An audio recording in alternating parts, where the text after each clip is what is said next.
So, Ready. Ready? Okay. Calling to order the committee meeting of Diamond Lake School District 76. Roll call, please.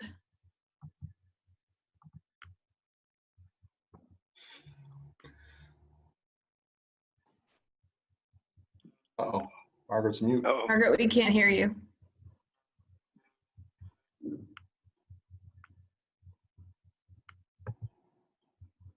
he's not. Mm-mm. We can't hear you.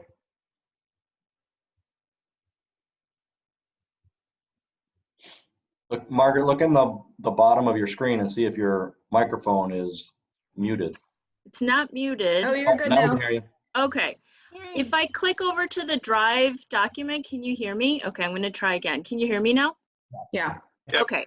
All right. Armenta, Hale, Here. Helpman, Here. Candela, Here. Kwan, here, Lozada, Here. Sullivan. Here. Please rise for the Pledge of Allegiance. Oh, nice. I pledge allegiance to the flag of the United of States of the United States America of America, and to the republic for which it stands, One nation. one one nation, nation, under God, under God, indivisible, indivisible, with liberty, liberty, justice and for all. justice for all. Okay. Okay, we now open the floor to public comments on agenda items. Did we have anyone here to make a public comment?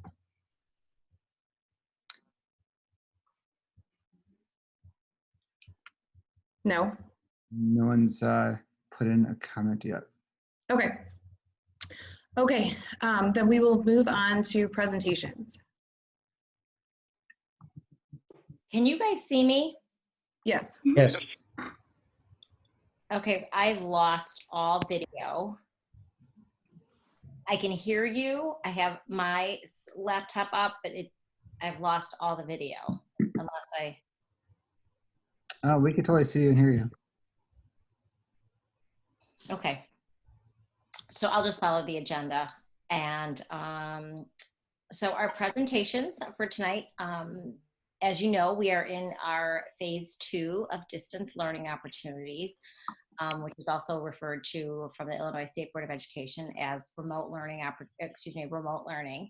And so we're in week 2 of the second phase, and we've had some, I was sharing with many of you earlier of, that we're building the plane as we're flying it, because none of us have ever experienced something like this before. So we're basically learning as we're going along, and, relying on feedback from parents and from staff and from DLT members of just how it's going and what's working and what we need to do better and improve upon, what we need to put in place. So this video pretty much captures the past 2 weeks of just learning and meeting and planning and preparing. So I'm going to turn it over to Mr. Hanson to please present that.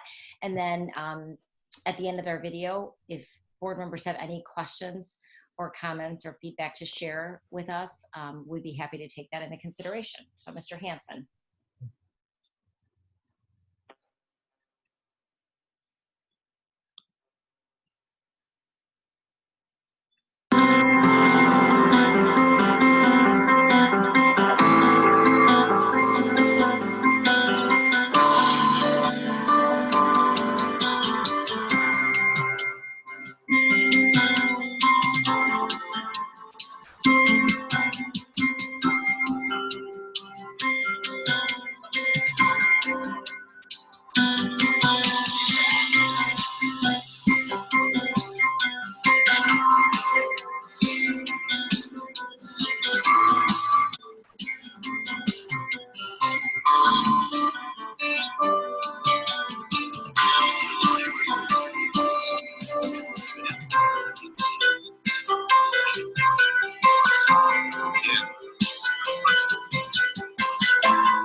That looks good.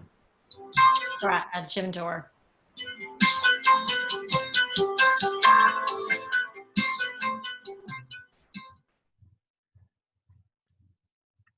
Okay, now I can see you guys again. That was weird.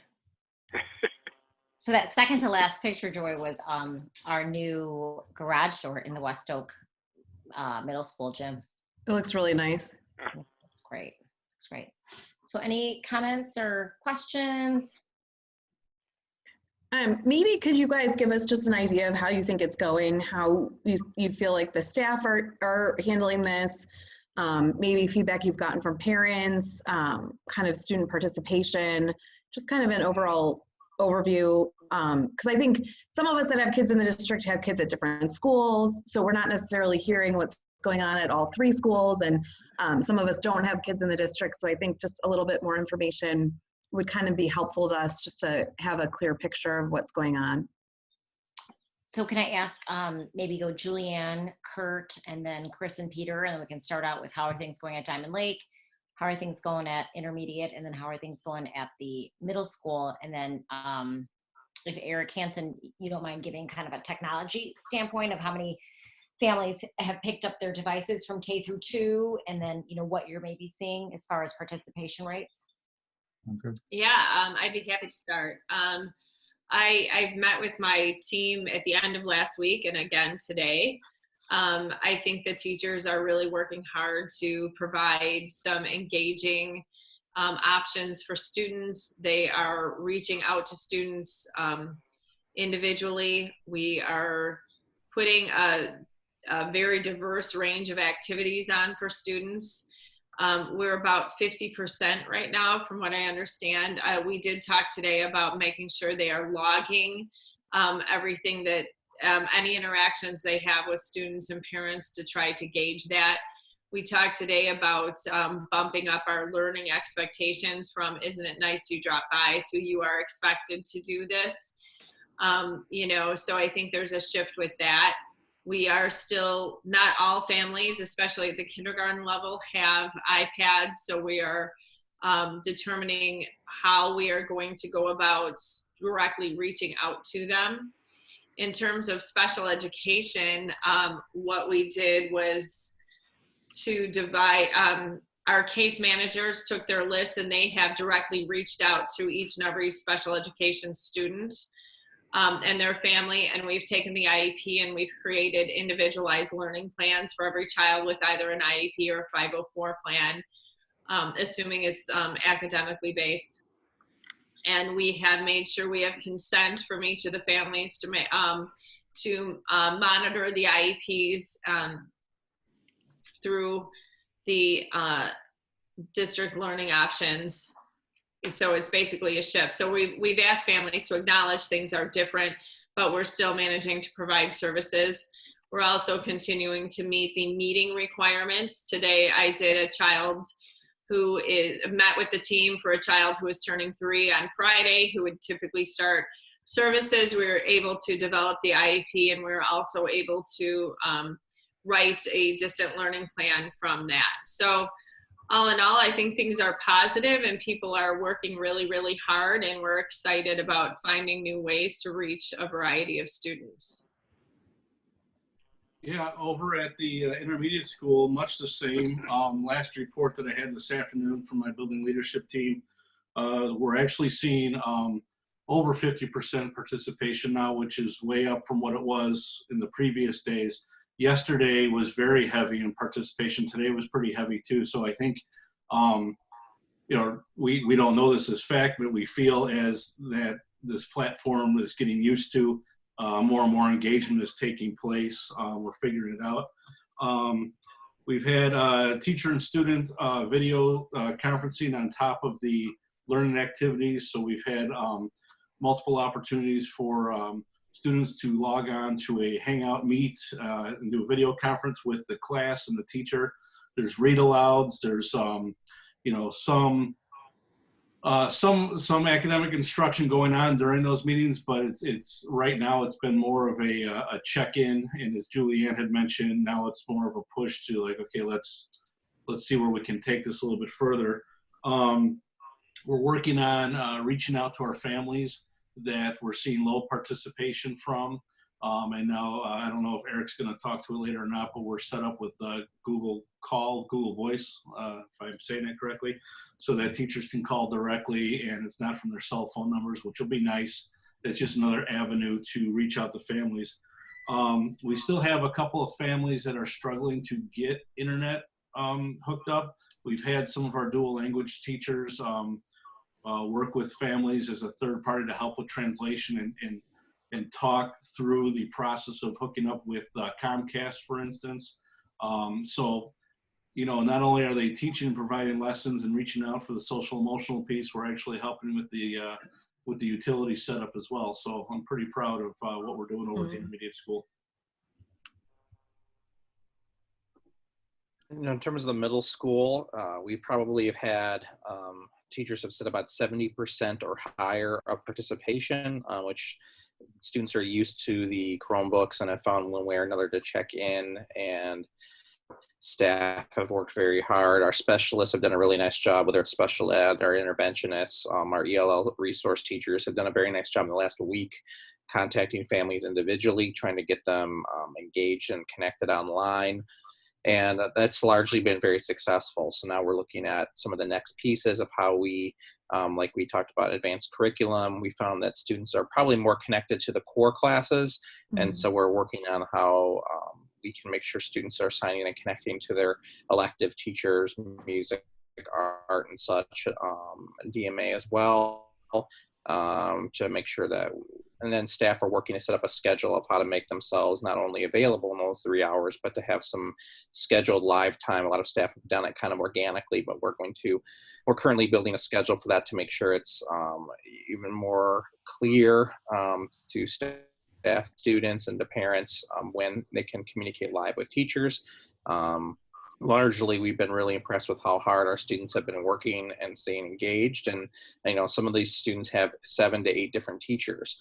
And so teachers have worked really well together as a team to help students navigate that. And we're taking that feedback from parents to make things as consistent as we can across each content level and grade level. I'm not sure, Chris, if you want to add anything to that.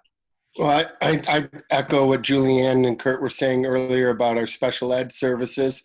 Our teachers have reached out to all the children and the adults to make sure that they understand services will be delivered, but they may look a little differently. Pardon me. I've been coughing, so if I do it, I apologize. So the parents have received it. The teachers, the special ed teachers are now coordinating with the content and exploratory teachers to make sure they understand how delivery of services might look different and what they need to do differently per the plan. So that was very exciting to see. And then we've met with our teams. We've met with each team last week and this week. We've met with the BLT twice. I think that the teachers are recognizing that this was done in a very quick manner, and yet they were able to put together DLOs that were, ready to go by the dates we had, so that the learning up, there were learning opportunities for every child. So I think they've worked extremely hard as well. Can I ask 2 follow-up questions? Oh, I'm sorry, Eric. I didn't want to. You go ahead. It's okay. Regarding technology, last Tuesday, so a week from today, we handed out all K through 2 devices through a rollout, which is really successful. A lot of families are very appreciative of how we did that, so that everybody had felt safe and comfortable and got their device in a timely manner. There is roughly around 10% of students that we still need to obtain devices. I did an email text to families last week on how to be able to obtain their devices. I'll be working with my team tomorrow to look at the spreadsheet of data of whom hasn't picked it up because they have coordinated many of appointments to pick up devices over the last week and through yesterday. So I just want to make that number is most likely has dwindled very much down. But based off that, I could use School Messenger to target those particular families to schedule additional emails and reach out to them accordingly.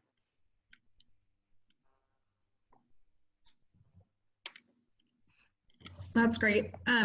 So I had 2 follow-up questions. How are you guys defining participation? Can I just respond? We'll go into it now, but I wanted to share with you, in response to all of this stuff, I think Julianne said it earlier, like initially, this is day 7 of DLO phase 2. And then the first phase was about 4 days, when the governor first initially, mandated that the schools be closed and then extended that, a week later. But so what we're doing, just based on feedback, specifically from parents that have reached out to me, but then also have shared, we've probably received about 12 to 14 comments on our website where it's that school closure immediate feedback form. And we've made it a practice that we respond within 24 hours. The majority of them have been very positive about how well distance learning is going, how they feel like they're getting something to do and that they're engaged and that, they see, they see it being beneficial for their child. A few parents have given us some constructive, feedback that we're definitely taking and going to put into a plan for distance learning phase 3 and possibly 4 and 5 if needed. And one of those things that I'm just going to read off my notes, and then you'll be copied on this, but this will be going out to staff tomorrow. The DLT is going to finalize it in the morning, and then we're going to send it out tomorrow afternoon. But definitely talk about, the things that you brought up, Joy, which is, how do we know how many people are participating, staff as well as students. So we've put in a student attendance documentation from previous communications, and I'm sure you all know that ISB is not requiring us to keep track of attendance at all, and nor complete any attendance, monthly attendance reports as we normally do.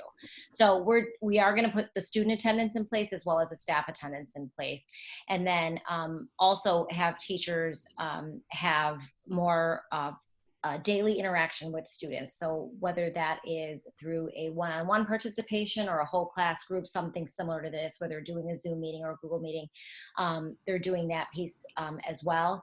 They're going to be doing more instruction as opposed to maybe more enrichment or games. The games are going to be used more for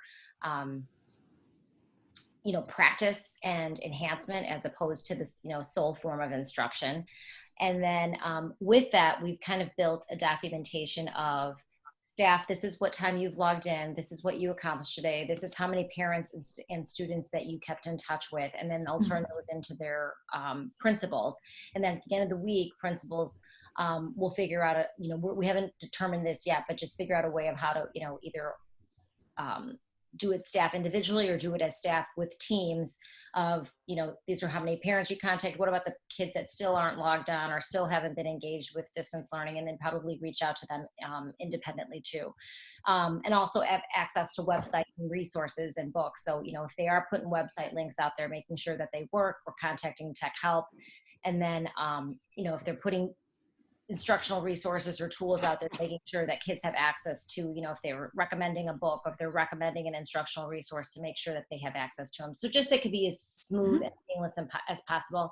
And one last thing that we're adding on to with the parent communication, or the communication piece for teachers, is something similar to what colleges, and universities do, is just office hours. So I will be available from this time and this time, and they'll email that out to parents and to kids and say, if you have questions, or if you want follow-up, or if you want feedback, these are the times that I'll be able to respond to you right away. And that'll be within their working hours. And one of the things that we're required to do through the joint agreement with ISB and the teachers unions and the Illinois Association of School Administrators and Illinois Association of Principals is to obviously pay our teachers, but also they're entitled to their stipends and any extra duties that they were, initially signed up for. So we met with Eric and I, Rogers and I met with the union yesterday, the union leadership, and we are putting together basically plans, distant learning plans for people who are doing stipends. So if there's an after-school reading club, we'll provide after school or some type of reading support for students, as well as for math or the tutorials that we're talking about, and even for some of the fine arts and PE clubs, such as like track and some of the spring sports. So whoever's assigned to coaching them, they'll be, sending workouts and some sort of accountability for the kids to get back to them on, this is how much I ran, or this is how many, calisthenics. And then the same thing with like an art show or like the talent show that's coming up. So they're, looking for creative ways. And like I said, we're building it as we're flying it. So it's just going to expand. I wish I could say this is our distance learning plan and this is how we're going to do it on day 1 through 30. But, teachers have been great. The principals and the leadership team have been awesome as far as responding to, feedback, and, every day something new comes up. And I think like that Google Voice is a great example of like, how do we communicate with parents without, giving away our personal information? And Eric was very quick to respond to that, within a couple of days to get that executed. So I think the overall response has been positive. However, there's definitely always room for improvement and growth. And I think that we're just responding to that based on the feedback that we get from all of you. Yeah, I think you guys are doing an outstanding job. I mean, it's a very new frontier. It's very hard for everyone to juggle. I'm sure that in addition to having to, put together new plans and come up with new ideas, everyone's having to juggle their family life at home and working in a new environment. And that's really challenging for everyone. So, I want to thank all of you on the leadership team and then all of our teachers and staff for all the time they're putting in, because it's definitely appreciated. And everything you mentioned, I think, is really going to go further towards engaging the kids and hopefully give parents, more information. So I think that's all outstanding. The only other question I was going to ask, Eric, is about the families. If we know that a couple of the families still don't have access to the internet, is there something more we should be doing? I'm seeing other districts are doing like Wi-Fi hotspots and things like that. Like, is that necessary for us to look into? Should we be doing more to support them? I'm just concerned in looking at this about, equity in education and making sure that all of our families have access to resources that they need so that the kids that want to participate are able to. Absolutely. And I think that the first thing I want to hopefully they can do is have they made an attempt to connect up with that free internet that they can have at home. It's fantastic that's available. I guess what we could do is, connect up and see whom doesn't have that. Has that been a struggle for them? Sure. I think what I could do is work with Mr. Rogers on being able to obtain hotspots for families that are struggling getting internet access for home. Great, thank you. Hey guys, I have a couple of questions. Actually, lots of questions. So I'll start somewhat where I can pick it up. Bhavna, you talked about the plan that sounds like a living, breathing plan that includes requirements from phase 1 and what we're learning from phase 2. Would you call that more like the minimum requirements for distance learning? That's something that we cannot just use now, but if this situation repeats itself later on in the fall, that we can go to, and at least all the teachers and instructors will know what the baseline requirements are. Yes, and I think, what we're doing tomorrow will even clarify it further, is just, strengthening the requirements. I think, before the first 4 days was, hey, here's some things to kind of keep you busy until we get to spring break. And then after spring break, it was, oh, schools are going to be closed for another month. So let's get us through, the next week. And then from there, just develop, because teachers need time to plan and create this. We've kind of built in some planning time for them. So they're able, if it does go longer, we can go for, so like the next phase of distance learning, phase 3 is going to start, we're going to have an institute day on Monday, the 13th, and then it's going to be from Tuesday the 14th all the way through Friday, May 1st, right now, to where the governor has said, Thursday the 30th is going to be the last day. So we've taken them out for 3 more days. So I feel like that's a nice criteria of saying, okay, teachers, plan now, you've got a good baseline. You know what the requirements are going to be. We've given you the attendance things. We've given you communication tools to reach out to parents. You know the expectations. You have to daily interact with kids now. Now build your lesson plans around that, where it's going to be actually instructing and building upon new skills, as opposed to just maintaining or reteaching things. It's going to actually build upon new skills that they're learning. I don't know how closely we're going to follow our curriculum roadmaps, but a lot of the skills will definitely be introduced. Okay, and I'll stay with a couple of things you talked about. Extend on the projection of the school year as we are right now, and let's say if the projection is end of May, are we looking at potentially adding a couple more days to play catch up, or what would you say would be, if you give an example of a projected end of school year, what would be the last day? Well, right now our calendar is scheduled to end on Thursday, June 11th. And I don't think, ISB is going to require any changes to that calendar. And since we're all over the place throughout the state, some people are ending, right after Memorial Day, some people right before, some people like us are in June, Chicago Public Schools are ending after us. So I think there's such a variety of dates that school's ending. I think they'll just say, follow your normal calendar. As long as you've covered the instructional days that you've accounted for in your calendar, you can end school. I think between all of us, we know it's probably not going to go back to quote unquote normal until well into the summer. So we're just planning on doing distance learning and continuing it for it to be rigorous and more relevant to what our kids need. And then we're also going to start talking next week about summer school and how do we build that. If we're allowed to have kids come into the buildings, let's just say in July, do we do maybe a half and half and do a virtual and then do, a face-to-face, or do we do all, because now more than ever, all of our kids are going to need, an extension of learning throughout the summer. So what does that look like? And I think, we'll have more clarity, I hope, after April 30th. And we'll just respond as we have been to whatever our kids and our families need. I'm glad that you're talking about summer school and potentially that being a different configuration of schooling too, kind of to make up for some of the things that you haven't been able to deliver on. The next question is for Chris and or Julianne. You talked about the special education students and the participation. Can you give us a sense of what that participation is? Yeah, it's a lot more direct than the general classroom teachers are doing. So our case managers were given directives that include a sign off that says that they understand the IEP is different.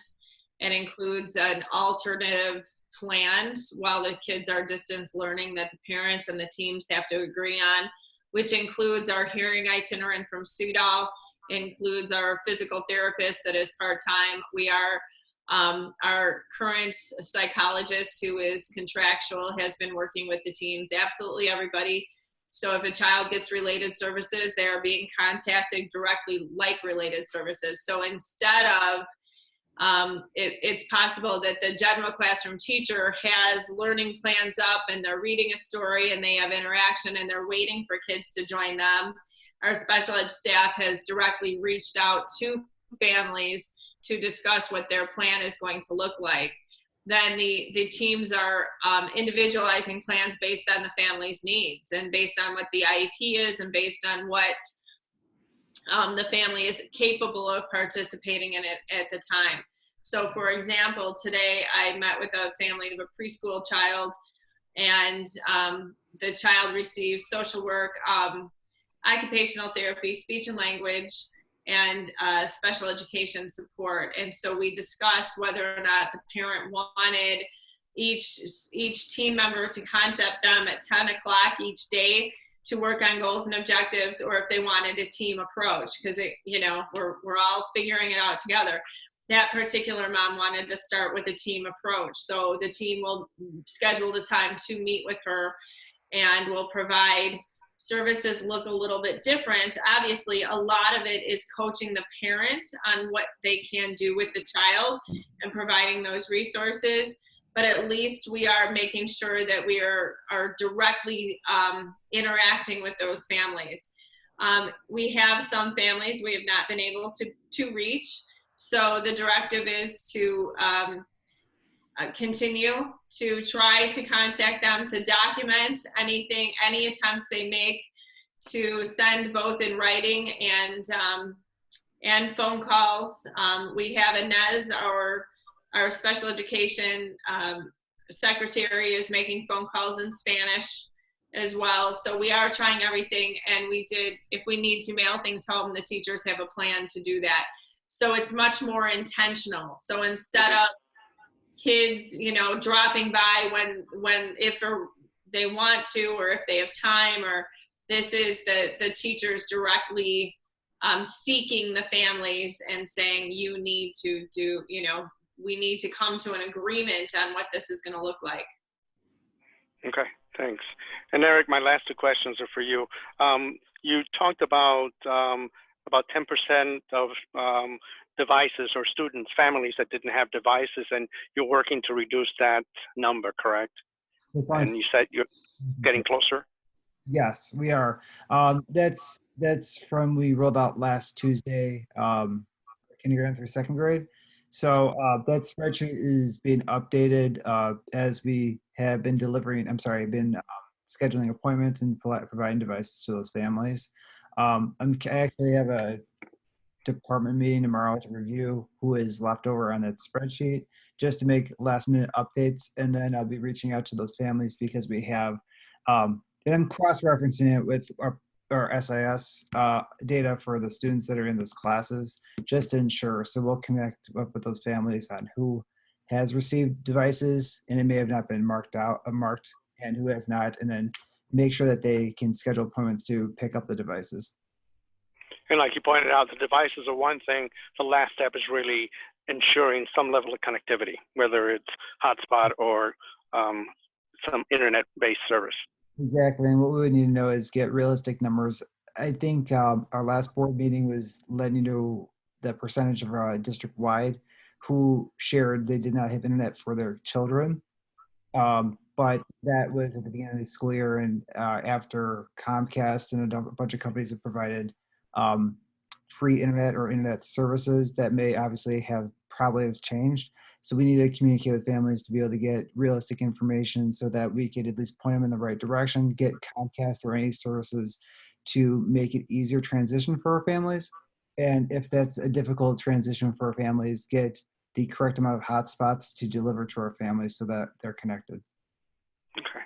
And my last question, not just for you, but Bhavna and the team, are we tracking the added costs of distance learning? I'm sure that there is some investment that we have to make, and it's not like we're not going to make it, but it would be interesting to find out what that cost looks like. Eric? Well, yeah, and I was going to also say, I know Mr. Rogers is going to address that. Okay. And because we did receive some money from the state in order for us to, some stimulus dollars through that. So I'll let him speak to that if that's okay, Jose. Sure. That's fine. Okay, great. Thank you. Yeah. You want me to speak to that now?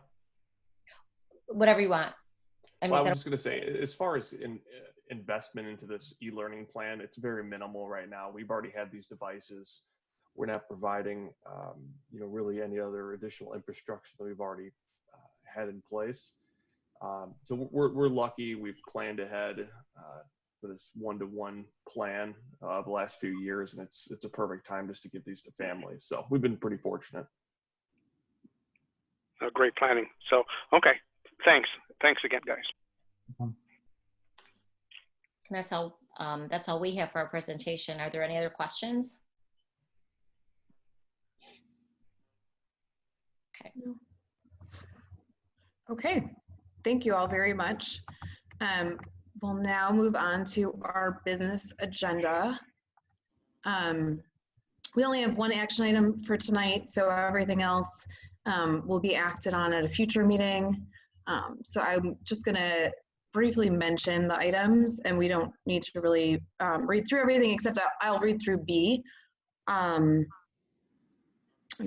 just looking at the agenda to see if there's anything else we need to actually really take a look at tonight. A is just the omnibus vote agenda. B is the resolution for this. Bhavna, did you want us to vote on this tonight? Let me go back to it, I'm sorry. It's not up for vote, but I just didn't know if it would be more useful for you guys to have the ability to do this going forward.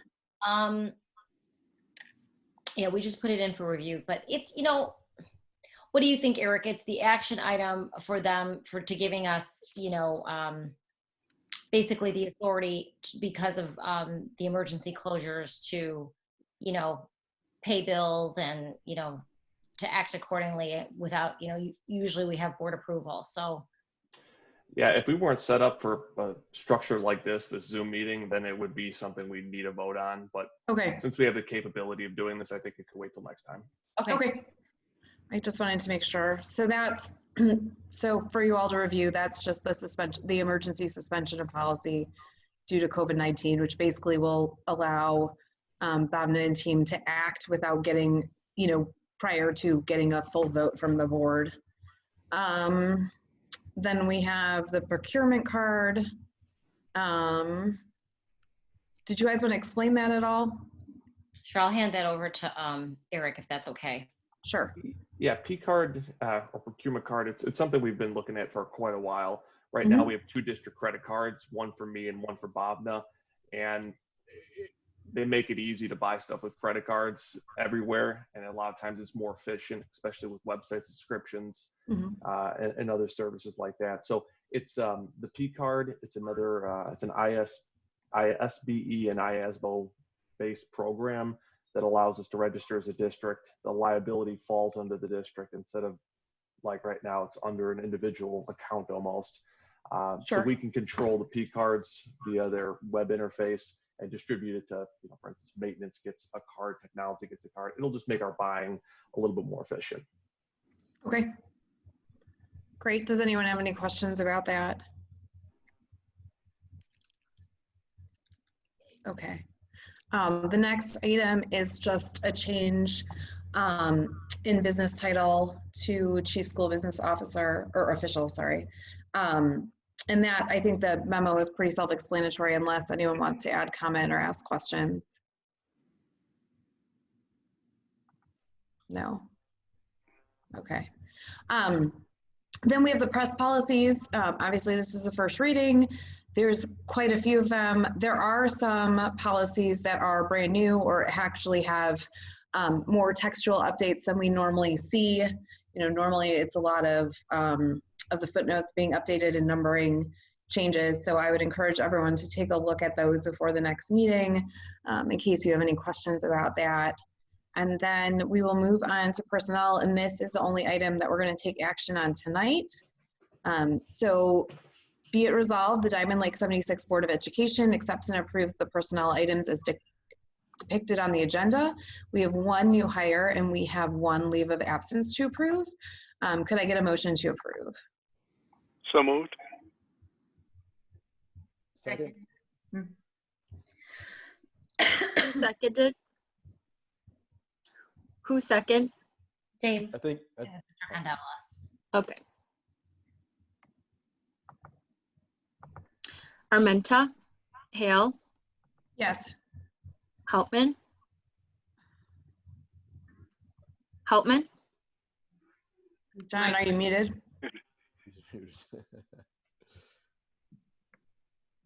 Hauptman. You're still muted. He's saying yes. Okay. I have to hear it, no? I'll show the video. Translation Okay. is that yes. Okay. Kwan, yes. Oh, I'm sorry. just go, Margaret. Just, it's fine. Just fine. It's I'm fine. getting Yes. all mixed up here because Hauptman says yes. Okay, Thank you, Hauptman. okay. Sullivan, Yes. Lozada, Yes. Condella. Yes. Okay. Okay, fantastic.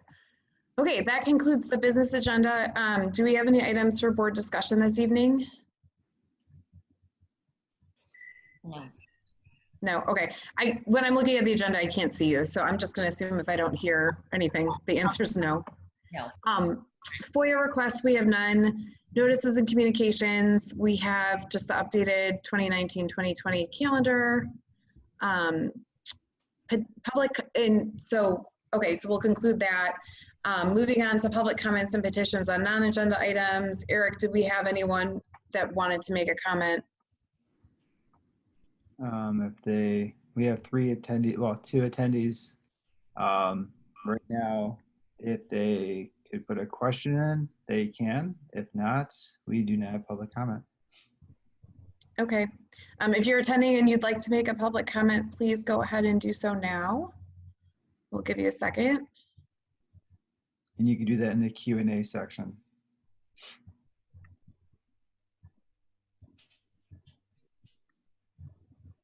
Eric, will you see them or will we all see them?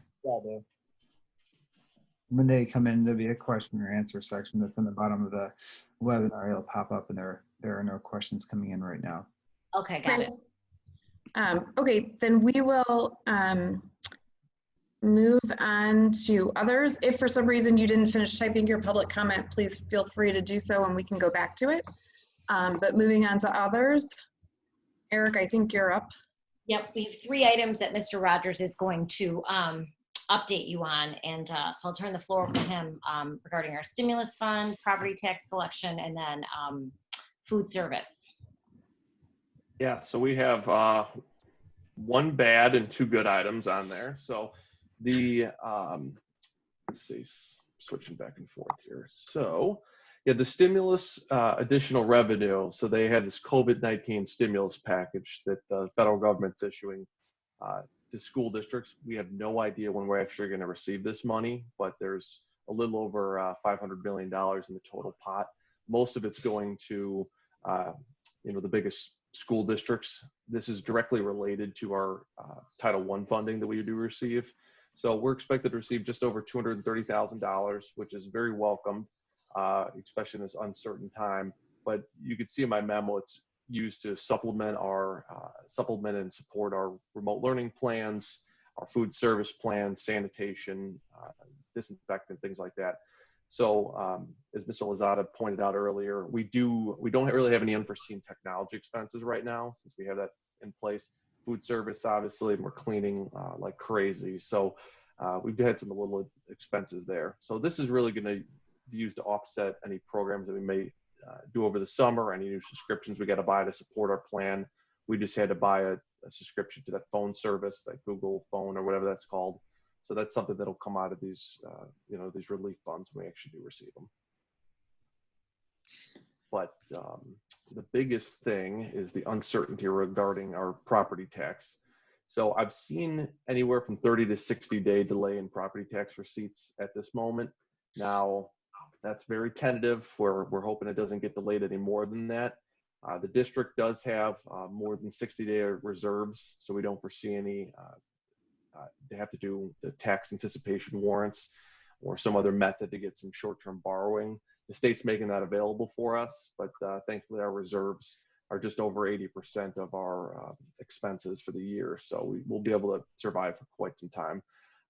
It's mostly just an update. I've received a memo from the Lake County Clerk's office today, and they're still moving ahead as normal. It requires some governmental approval to do any delays to these property taxes. So I just heard rumors at this point, but to go back to that stimulus funds, that could help supplement some of our programs that we do have.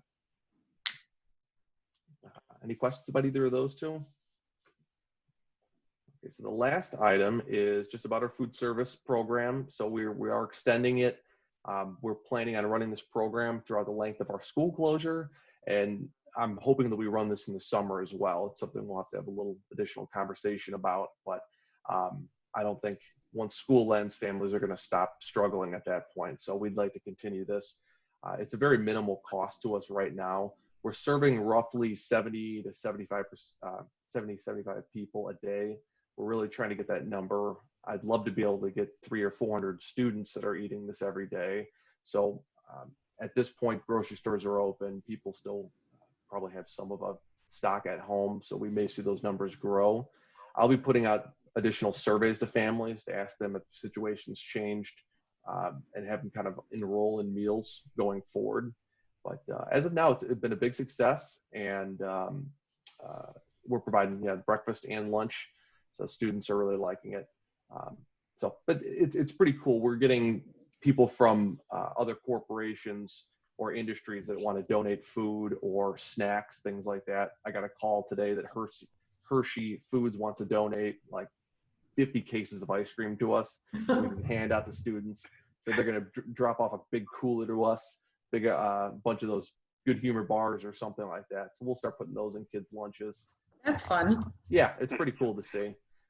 Kim Vetter does an unbelievable job with this, and she's always the one that's trying to sneak in extra food to kids. And I just said, go ahead. If they're actually showing up, give them as much as they can handle. Mm-hmm. Absolutely. Yeah, she's been amazing. I think her and Chris Thibodeau and Nick Galliotto have just held down the district and all the operations and the maintenance. And, you know, while we are all out, they are our first responders as far as if the building needs anything. And if kids or families need anything, they're there, and then they, you know, reach out to us. So they've just done an amazing job of being the physical presence and the representation for our community. Yeah, and last I'll say is we did apply for another grant. There's a like an Illinois Food Bank, or I forgot exactly the organization, but it was through the state that we can get some additional funding to support a program. In a perfect world, I'd love to expand this a little bit more and do some more remote sites or things like that. I haven't heard a large outcry from the community for that. Mm-hmm. But you know, any opportunities we have to expand it, the better. Great. Does anyone have any more questions? Anything else? No? Okay, we are not going into executive session this evening. I had sent out an email about that yesterday explaining that, just because we're trying to stick to the ISB guidance on only meeting about essential items during this time. So none of those items were considered essential just because of the timing involved. And if that's it, then I will take a motion to adjourn the meeting. So moved. Second.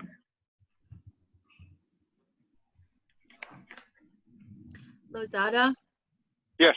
Sullivan, Yes. Armenta, Hale, Yes. Hauptman, Yes. Candela, Yes. Kwan, yes. Fantastic. Thank you all very much. Thank you, Eric, very much for setting all this up and for helping us with all the technology. We appreciate that. I know that you kind of had to do that on the flyer at the last minute, so it's very much appreciated. Thank you guys all for attending tonight. We hope you and your families stay well. And we Thanks for the light show behind you, Joy. I can hear my kids talking about it. That's a favor for everybody. Everybody's gonna have to wave at the camera right now so that we could get everybody to. We're gonna get some opportunities to be able to do this and utilize this. All right. Nice seeing everybody. Thanks. It was good to Thank see you. you. Hey, and Stay well, everyone. all you guys, thanks so much for what you're doing. Mhm. Yes. Keeping the Thank you so district much. running and keeping the kids going forward. It's tremendous. Thank you. Well, thanks for your support. Thank you, everybody, for coming out tonight. It was fun.